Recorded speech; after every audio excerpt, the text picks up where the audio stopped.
semua, kembali lagi dengan Geosoftware Community dan kita berada pada video kedua mengenai analisis raster.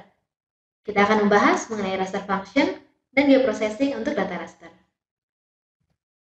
Bahasan pada video kali ini adalah sebagai berikut dan kita mulai dengan pendahuluan.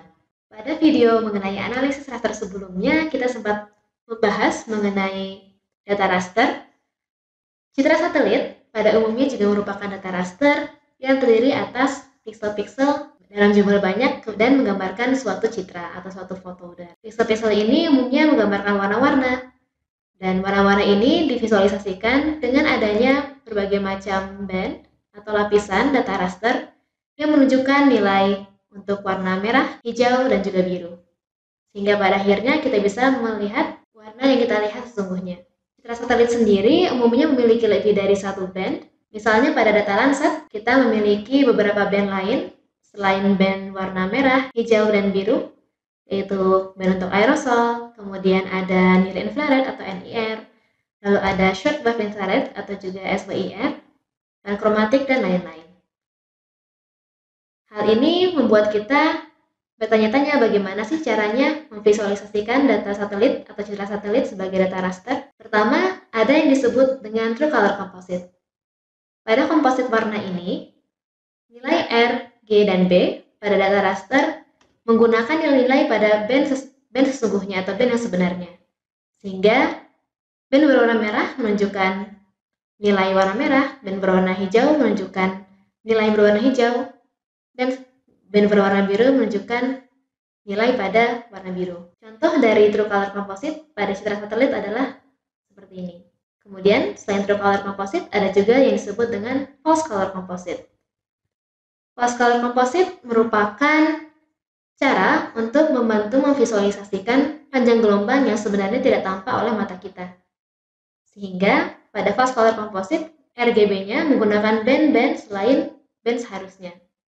Contohnya, pada False Color Composite 5, 6, 2, band merah atau warna merah merepresentasikan band near infrared, band hijau merepresentasikan band 6 atau band short wavelength infrared, sedangkan band warna biru tetap menunjukkan warna biru. Citra yang kita hasilkan atau kita lihat, kita peroleh adalah kurang lebih seperti ini. Untuk band combination atau kombinasi warna Landsat 8, terdapat beberapa komposit warna yang sudah umum digunakan, misalnya natural color, false color, kemudian agriculture, dan lain-lain. Masing-masing dari komposit warna ini memiliki tujuan tertentu atau bisa menunjukkan suatu informasi tertentu dari data raster tersebut. Kemudian, ada juga yang disebut dengan indis atau indeks. Spectral index merupakan hasil operasi nilai suatu pixel antar band dengan atau citra. Tujuan pembuatan indeks adalah untuk meng-highlight karakteristik tertentu dari suatu citra. Misalnya ada satu indeks yang umum digunakan yaitu NDVI atau Normalized Difference Vegetation Index.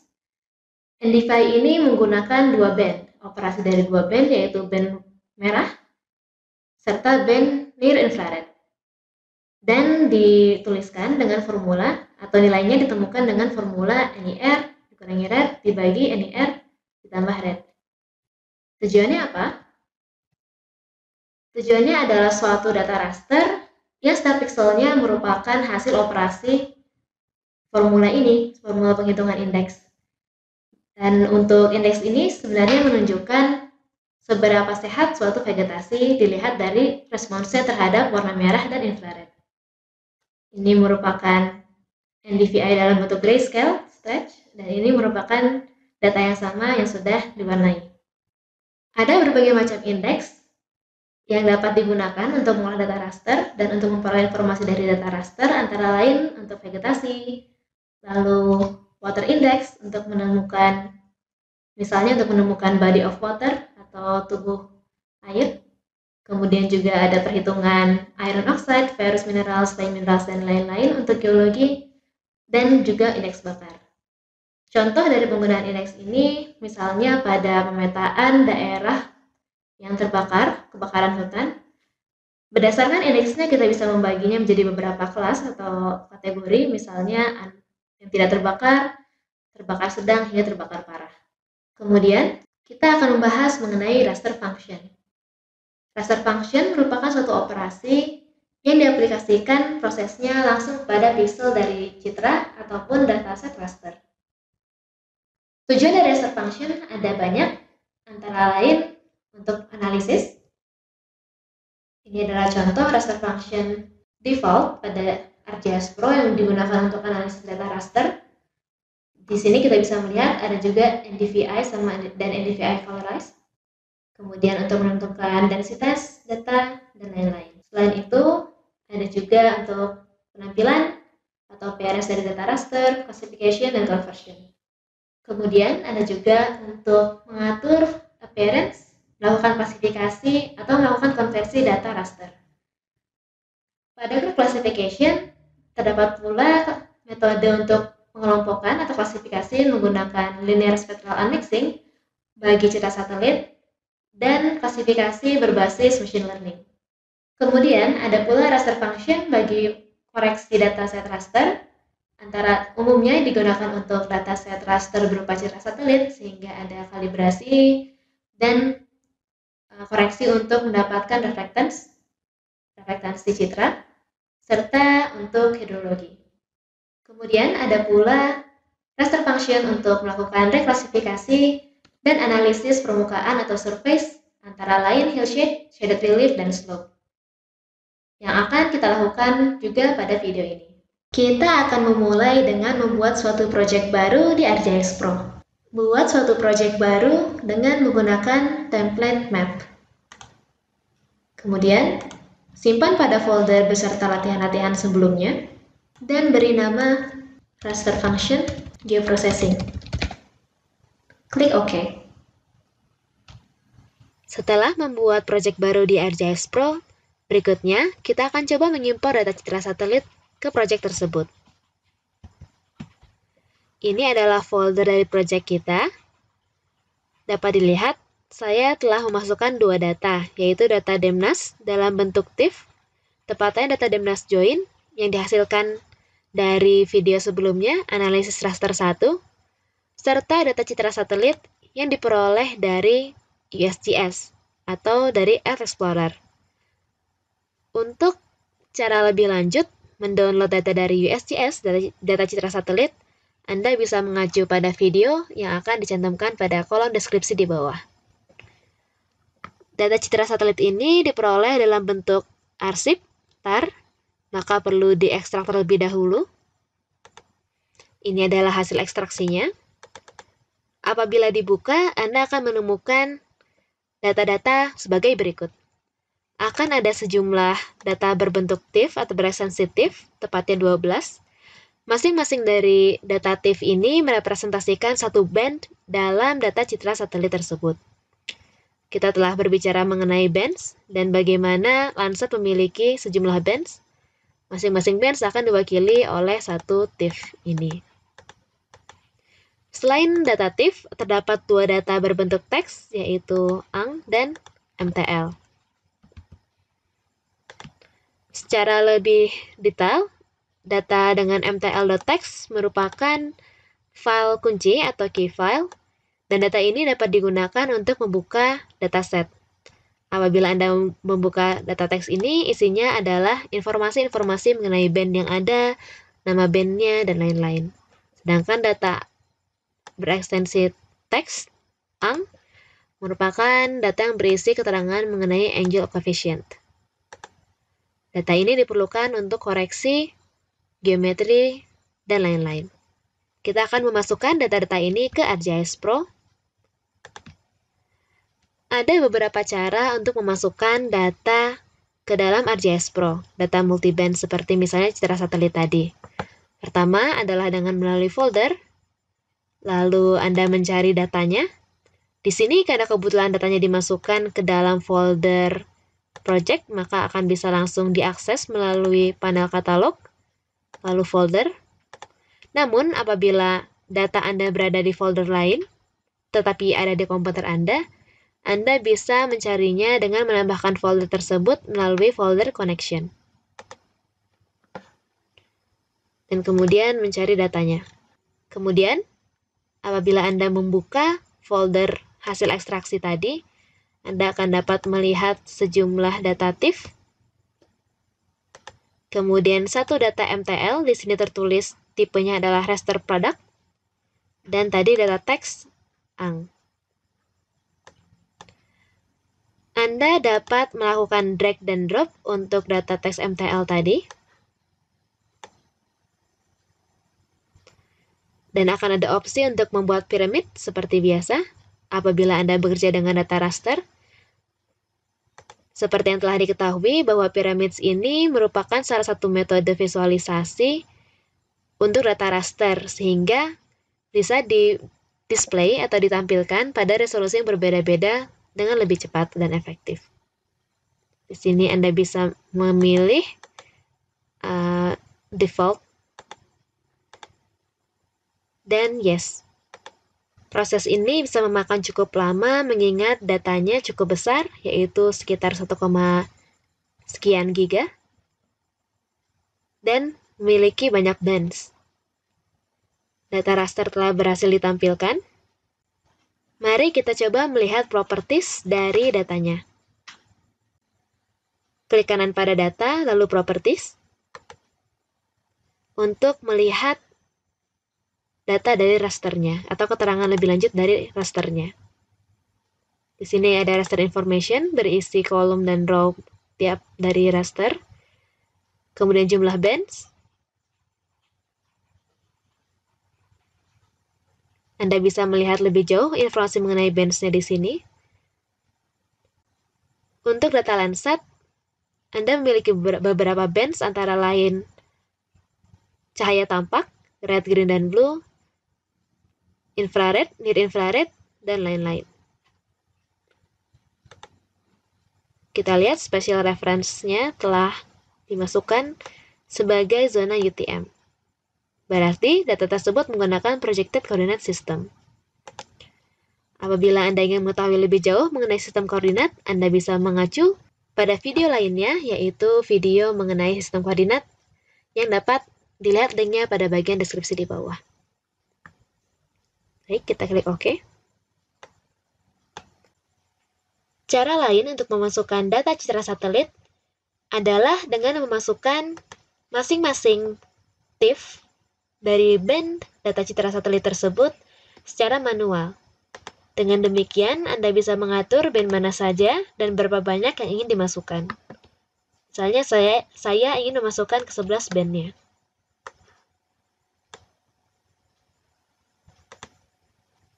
Anda dapat melihat bahwa masing-masing TIFF dari band telah dimasukkan atau ditambahkan ke dalam panel konten.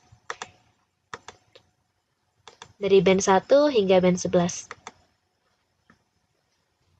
Dengan demikian, band dari data citra satelit tersebut telah dimasukkan sebagai file tersendiri.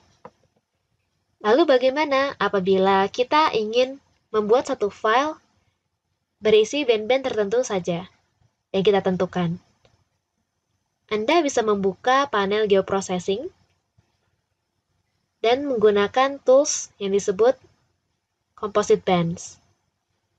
Kita membuka panel geoprocessing di tab Analysis, lalu Tools, dan mengetik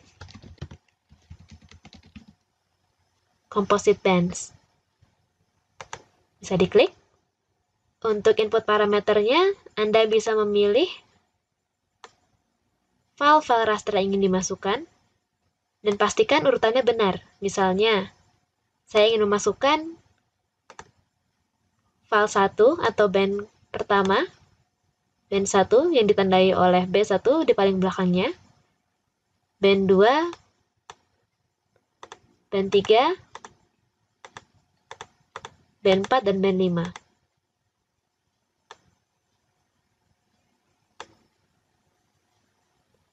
Diklik Add. Pastikan bahwa namanya dan urutannya sudah benar. Kemudian menentukan output rasternya. Klik bagian folder untuk browse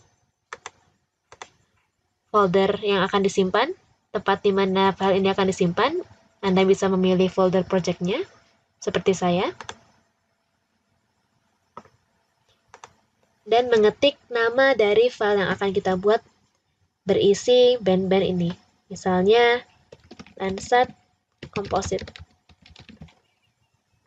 Klik Save, atau saya singkat menjadi Landsat Comp, lalu klik Run.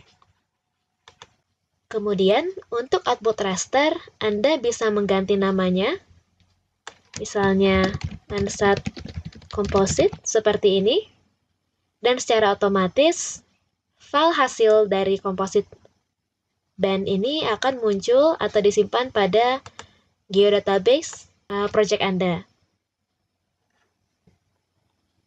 yaitu di sini. Apabila Anda ingin menyimpannya di tempat lain, Anda bisa mengklik Browse,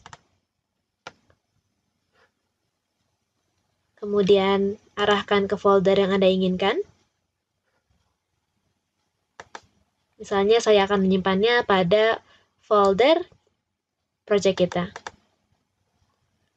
Dan memberi nama. Jangan lupa apabila Anda menyimpan data dengan cara seperti ini, tambahkan ekstensi dari filenya, yaitu TIFF, untuk data raster kita. Klik Save, lalu klik Run.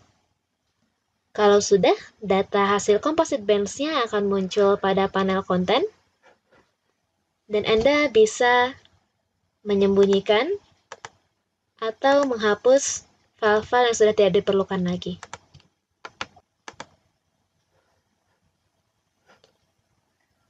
Jadi apa perbedaan data dari multispektral ini dan data Landsat Composite yang baru kita buat menggunakan composite bands?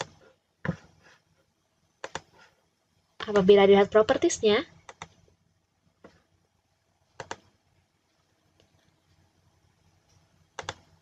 maka band metadatanya akan sesuai atau berbeda. Untuk yang ini tergantung dengan bands yang kita masukkan pada composite bands. Selain itu, apabila Anda memasukkan urutan pada composite bands berbeda, dengan bukannya 1, 2, 3, 4, 5, tapi melainkan 3, 4, 5, 6, 7, 8. Maka band ketiga akan menjadi band 1 di file yang baru ini, band 4 akan menjadi band 2 pada file yang baru, dan seterusnya. Jadi pastikan Anda mengetahui band mana yang Anda gunakan. Kemudian dapat dilihat bahwa warna dari Landsat Composite-nya yang baru kita buat berbeda dengan warna yang sebenarnya. Hal ini dapat Anda atasi dengan mengubah simbologi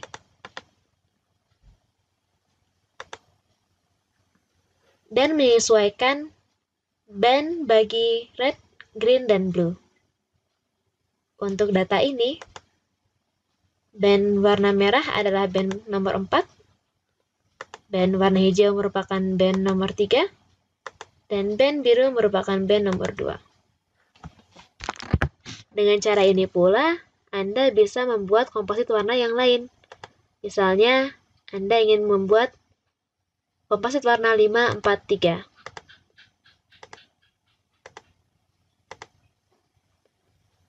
Atau yang lain-lain. Kita akan coba kembali ke data multispektral Landsat.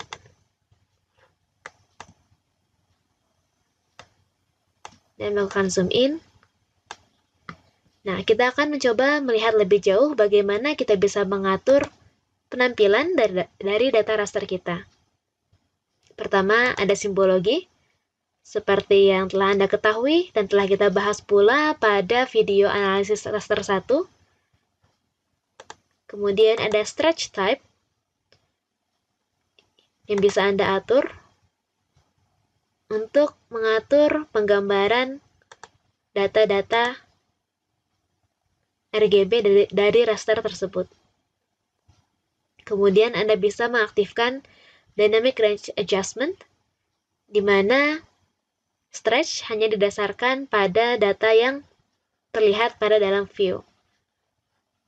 Anda bisa menggunakannya apabila dirasa dengan demikian Anda bisa melihat lebih jelas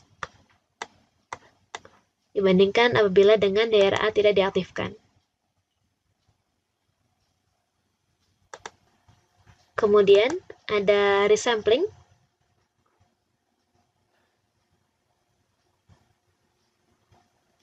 Yang menunjukkan bagaimana data setiap pixel dirender untuk ditampilkan.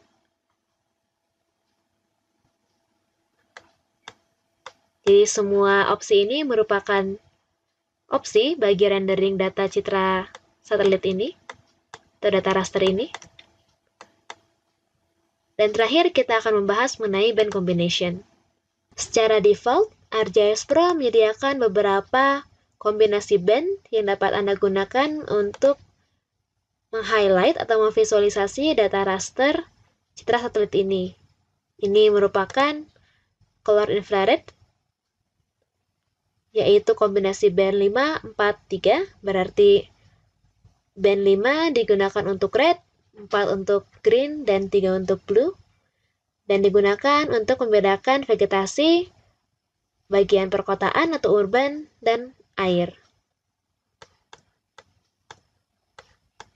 Kemudian ada juga band combination untuk vegetation analysis menggunakan band 6, 5, dan 4 yang menonjolkan vegetasi. Selain menggunakan band combination default, Anda juga bisa membuat band combination sendiri dengan mengklik custom dan memilih band yang bisa digunakan. Misalnya, kita ingin membuat kombinasi healthy vegetation seperti yang dituliskan di sini, yaitu 5, 6, dan 2. 5, 6, dan 2 merupakan near infrared, short wavelength infrared atau SWIR, dan biru. Maka informasi ini kita masukkan ke dalam sini. Near infrared, short wave infrared, dan biru. Anda bisa memberikan namanya di sini dan klik add.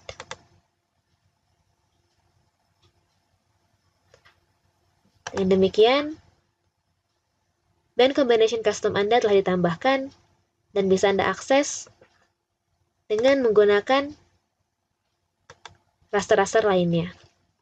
Berikutnya, kita akan coba mengklip atau memotong data Landsat ini dengan data DMNAS agar kita tidak perlu menganalisis daerah yang terlalu besar sehingga memakan waktu yang lebih lama. Pertama, kita akan memasukkan data DMNAS-nya dengan mendrag dan drop pada daerah view. Data DMNAS telah dimasukkan atau ditambahkan ke konten juga. Kemudian kita akan membuka panel geoprocessing dan menggunakan clip raster. Kita juga telah menggunakan geoprocessing tools ini sebelumnya, yaitu video analisis raster 1. Untuk input raster, kita masukkan multispektral citra satelit kita.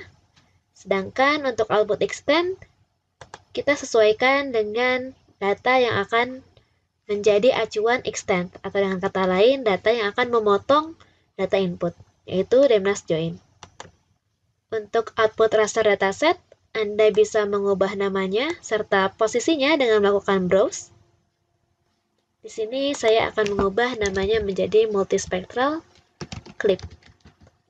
Perlu Anda ingat bahwa apabila Anda tidak menentukan lokasi untuk output raster datasetnya, maka secara otomatis output dari clip raster ini akan disimpan pada geodatabase geoprocessing atau geodatabase project Anda, yang juga dapat Anda akses di sini.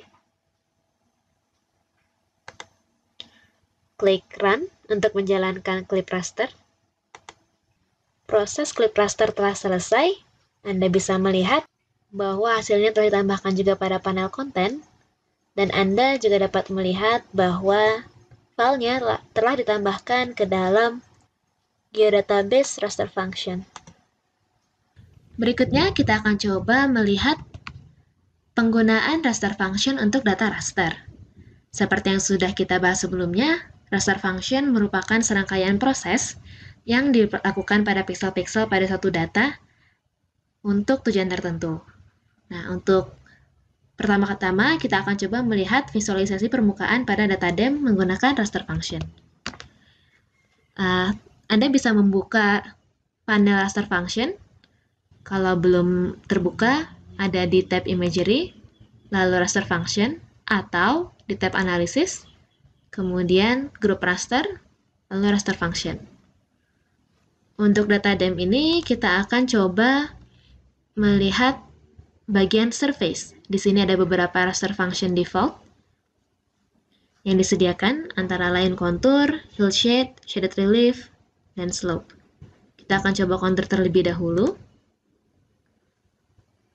Untuk raster, silakan pilih DEMNAS join, yaitu dataset DEM kita. Kemudian, Anda bisa mengatur beberapa parameter seperti tipenya, apakah tipenya berbentuk garis, fill, atau smooth surface only. Kemudian, jumlah konturnya. Dan mungkin Anda ingin mengatur interval konturnya. Saya akan coba mengaturnya menjadi setiap 100 meter saja. Kemudian Anda bisa mengatur pada setiap garis keberapa konturnya akan bold, di sini adalah 5, dan Z-factor. Z-factor merupakan faktor eksagerasi vertikal. Anda bisa mengisi nilai 1 terlebih dahulu. Kemudian create new layer. Maka Anda bisa melihat telah terbentuk kontur dalam bentuk TIFF, dalam bentuk raster juga.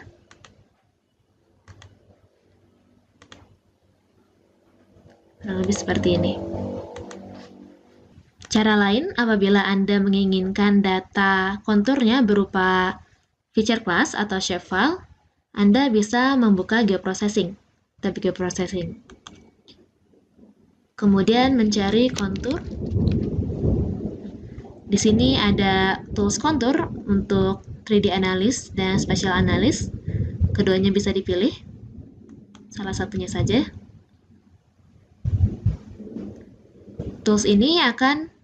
Geoprocessing tools ini akan membuat suatu garis kontur berbentuk shapefile atau feature class dari suatu input raster. Kita akan coba memasukkan DEMNAS join lagi.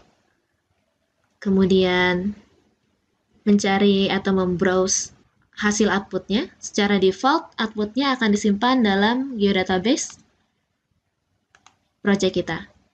Kemudian Anda bisa memasukkan kontur intervalnya. Saya akan memasukkan 100 meter lagi. Dan kembali mengisi base contour dan Z-factornya. Serta memilih tipe konturnya. Apakah kontur sebagai garis, polygon, atau shell. Anda bisa mengklik Run kalau sudah puas dengan pengaturannya. Konturnya telah berhasil dibuat. Di sini Anda akan bisa membuka atribut table-nya dengan mengklik kanan lalu mengklik atribut table. Dan Anda bisa melihat atribut atau informasi dari setiap garis kontur ini. Berikutnya kita akan coba satu lagi raster function lain untuk data ini, yaitu shaded relief atau hillshade. Mari kita mencoba hillshade. Hillshade merupakan suatu gambaran 3 dimensi dari data DEM, data topografi, di mana kita bisa melihat seakan-akan data tersebut disinari dari satu arah. Jadi kita bisa melihat dan divisualisasikan secara lebih mudah secara 3 dimensi. Kita akan coba membuka DEMNAS join, memilih DEMNAS join untuk input rasternya, lalu memilih tradisional atau multidirectional hillshade, ini tipe hillshade-nya. Anda bisa mencoba dua-duanya untuk melihat di mana perbedaannya. Saya akan coba multidirectional,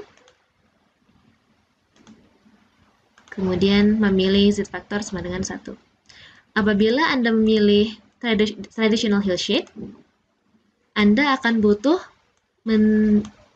masukkan nilai azimuth dan altitude. Azimuth merupakan arah penyinaran dari dam ini dengan arah utara sebagai 0 derajat, lalu berputar ke arah kanan. 315 derajat berarti kurang lebih dari sini. Sedangkan altitude merupakan ketinggian dari penyiaran.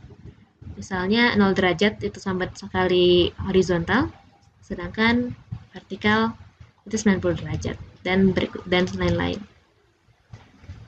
Saya akan coba multidirectional hillside, lalu diklik create new layer. Jadi kurang lebih adalah seperti ini.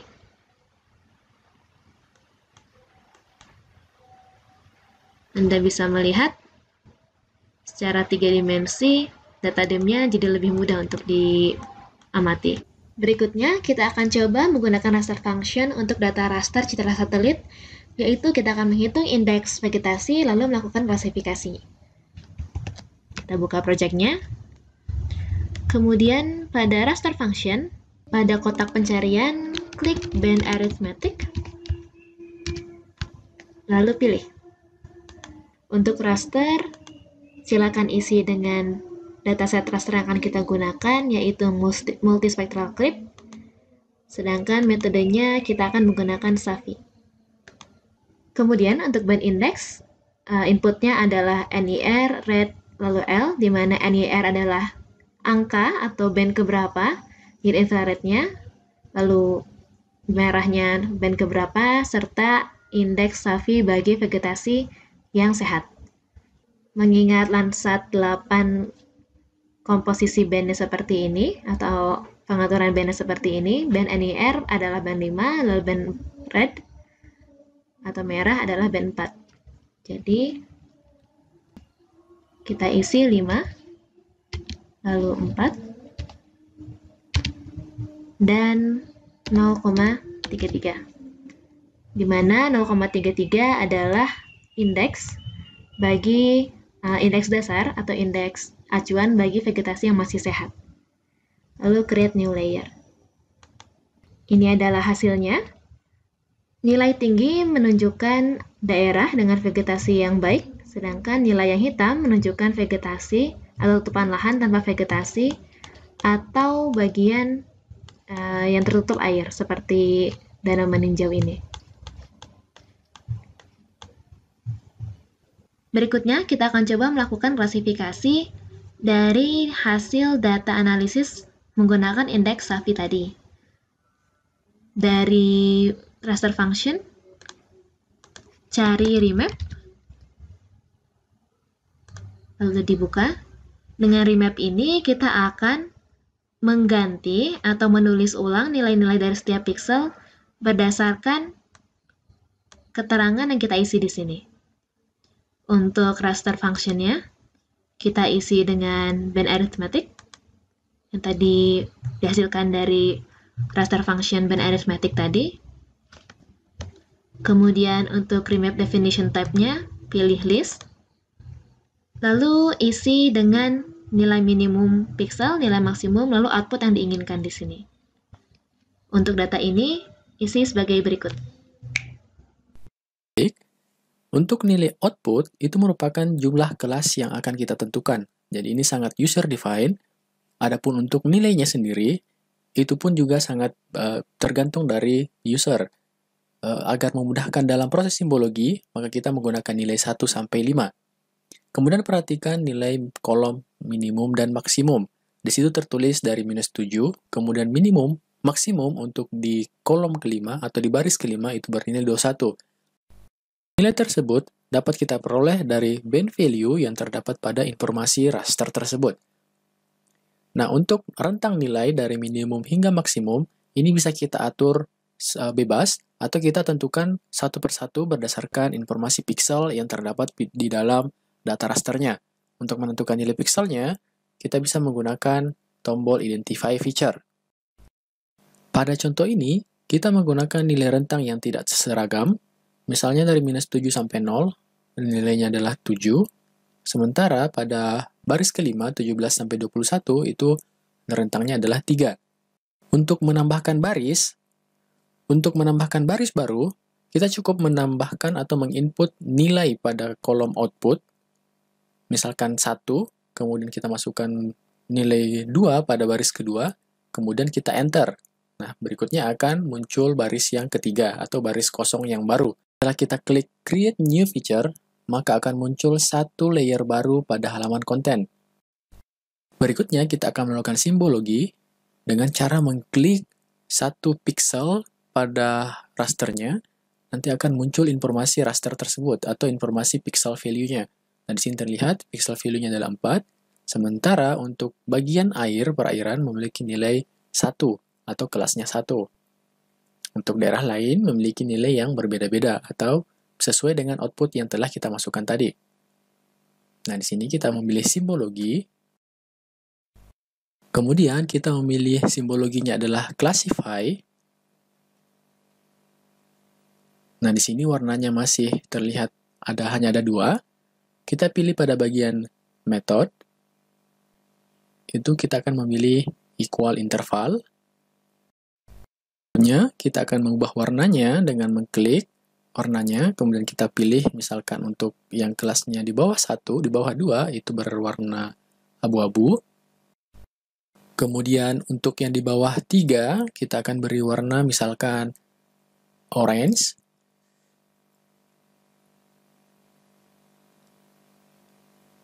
Kemudian di bawah 4 kita beri warna kuning. Dan di bawah 5 kita akan beri warna hijau. Pada tahap ini, kita sudah bisa menganalisis mana area yang rapat, tanaman yang kurang rapat, dan area bukan tanaman.